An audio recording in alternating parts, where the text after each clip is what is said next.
بسم اللہ الرحمن الرحیم نحمده ونصلی علی رسولہ الکریم اما بعد فاعوذ باللہ من الشیطان الرجیم بسم اللہ الرحمن الرحیم وَأَنَّ الْمَسَاجِدَ لِلَّهِ صدق اللہ العظیم۔ قابل قدر سامعین محترم، ناظرین کرام،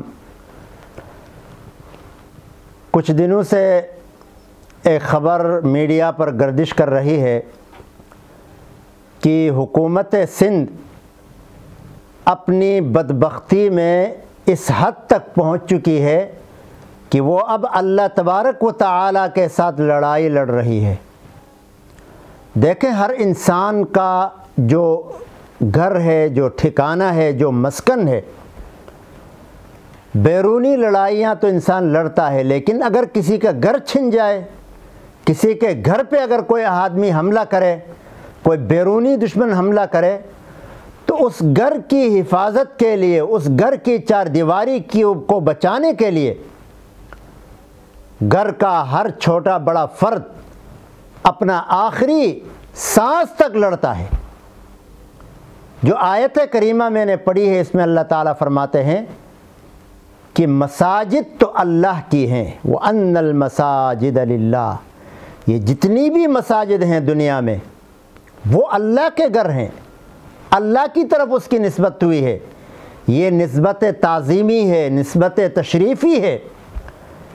اسی لیے رسول کریم صلی اللہ علیہ وسلم نے فرمایا کہ احب البلاد الی اللہ مساجدها، سارے جگہوں میں بہترین جگہ، سارے مقامات میں بہترین مقام، سارے گھروں میں بہترین گھر وہ مساجد ہیں۔ اور ایک حدیث میں ہے اطیب البقاع، پاکیزہ ترین زمین کے ٹکڑوں میں سے جو زمین مسجد کا حصہ ہے وہ سب سے پاکیزہ ترین ہے۔ اور پھر اس کے بے شمار فضائل ہیں۔ من بنا للہ مسجدا بنى اللہ لہ بیتا فی الجنہ، جس نے اللہ کے لیے دنیا میں مسجد بنائی، اللہ تعالیٰ اس کے لیے جنت میں محل بناتے ہیں۔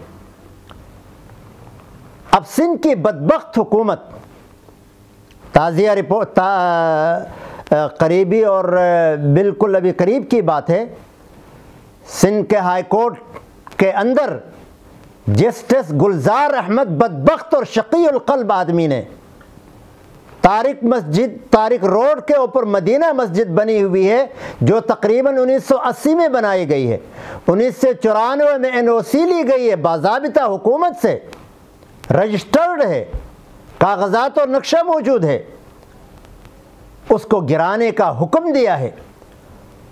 اور سارے نیچے والوں کو، بلدیہ والوں کو، ACD سے سب کو لتاڑا ہے کہ تم لوگ ابھی تک کیا کرتے رہے، یعنی گویا یہی کام ان کا رہ گیا تھا جو کرنے سے وہ رہ گئے۔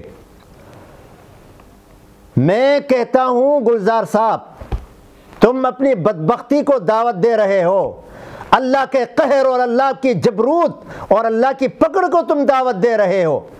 تم کس کے ساتھ لڑنے نکلے ہو؟ تمہیں سمجھ نہیں ہے؟ اللہ کا گھر ہے، اللہ کی پکڑ آئے گی تو پھر کوئی نہیں چھڑا سکے گا۔ اور یہی بدبخت حکومت پچھلے سال ہل پارک کے اندر ایک مسجد گرائی گئی، اس سے پہلے سکھر میں مسجد گرائی گئی، بلکہ اس کے بعد میں اس موقع پر جمعیت علماء اسلام کی قیادت اور خاص طور پر علامہ راشد محمود سومرو صاحب اور قاری عثمان صاحب کو دل کی عطا گہرائیوں سے مبارکباد پیش کرتا ہوں کہ انہوں نے، قاری عثمان صاحب نے وہ گرائی ہوئی مسجد دوبارہ بنوائی اور اس میں نماز پڑھائی۔ اور ابھی علامہ راشد محمود سومرو صاحب نے یہ اعلان کیا ہے کہ اگر حکومت مسجدیں گرانے پہ آتی ہے تو پھر میئر کا گھر بھی محفوظ نہیں رہے گا اور نہ ہی اس کا آفس محفوظ رہے گا۔ جسٹس گلزار صاحب، آپ کے حکم سے یہ ہو رہا ہے، اور یہ یاد رکھیں، اللہ کی لاٹھی بے آواز ہے، اللہ کی مار پڑے گی تو تمہاری نسلیں برباد ہو جائیں گی۔ مسجدوں کو گرانے کا سلسلہ چھوڑ دیں، آپ لوگوں کو توجہ دینی چاہیے غریب عوام پر، جو بھوکے مر رہے ہیں۔ کراچی شہر خوبصورت شہر کچرے کا کوڑے کا ڈھیر بن گیا ہے، اور کیا سے کیا نہیں ہوتا ہے کراچی میں۔ اب تمہارا یہی کام رہ گیا ہے کہ فلاں جگہ ایک مسجد بنی ہے، وہ بھی تمہارے علم کے مطابق پارک کی جگہ میں بنی ہے۔ پارک بھی تو لوگوں کے استعمال کے لیے ہوتا ہے، مسجد کسی کی شخصیت، کسی کی ذاتی ملکیت نہیں ہوتی، وہ عوام کی ملکیت ہوتی ہے۔